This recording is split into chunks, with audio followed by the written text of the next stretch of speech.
పంచాయతీ ఎన్నికల్లో సర్పంచ్గా గెలిచిన కాంగ్రెస్ మద్దతుదారులతో ఆత్మీయ సమ్మేళనం నిర్వహించేందుకు రెడీ అవుతున్నారు సీఎం రేవంత్ రెడ్డి. గ్రామ పాలన, సర్కార్ లక్ష్యాలపై కొత్త సర్పంచ్లకు దిశానిర్దేశం చేయనున్నారు.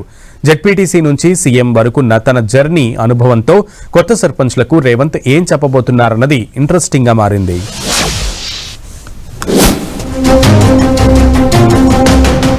పంచాయతీ ఎన్నికల ఫలితాలతో కాంగ్రెస్ లో ఫుల్ జోష్ కనిపిస్తోంది. తమ పార్టీ మద్దతుతో గెలిచిన సర్పంచ్లతో మాటా ముచ్చటకు సిద్ధమయ్యారు సీఎం రేవంత్ రెడ్డి.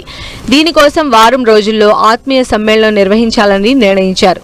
దీనిలో భాగంగా హైదరాబాద్ వేదికగా కొత్త సర్పంచ్లతో ఆత్మీయ సమ్మేళనానికి రేవంత్ సర్కార్ సిద్ధమవుతోంది.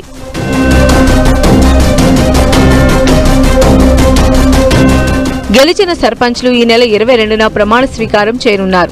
ఆ తర్వాత హైదరాబాద్లోని హైటెక్స్ వేదికగా తమ పార్టీ మద్దతుతో గెలిచిన కొత్త సర్పంచ్లతో ఆత్మీయ సమ్మేళనం నిర్వహించనుంది సర్కార్.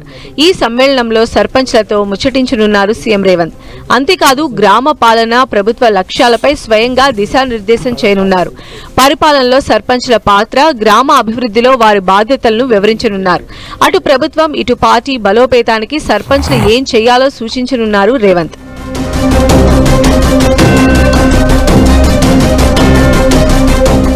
2006 జెడ్పీటీసీ ఎన్నికల్లో మహబూబ్ నగర్ జిల్లా మిడ్జిల్ మండలం నుండి ఇండిపెండెంట్ గా గెలిచారు రేవంత్. అలా రాజకీయ అరంగేట్రం చేసిన ఆయనకు క్షేత్రస్థాయి రాజకీయాలు, గ్రామీణ పాలనపై పూర్తి అవగాహన ఉంది. పంచాయతీల్లో ఏం జరుగుతుందో, సర్పంచ్లు ఎదుర్కొనే సవాళ్లేంటో సీఎం రేవంత్ కు బాగా తెలుసు. దీంతో ఈ మీటింగ్ లో కొత్త సర్పంచ్లను రేవంత్ ఎలా గైడ్ చేయబోతున్నారన్నది ఆసక్తికరంగా మారింది.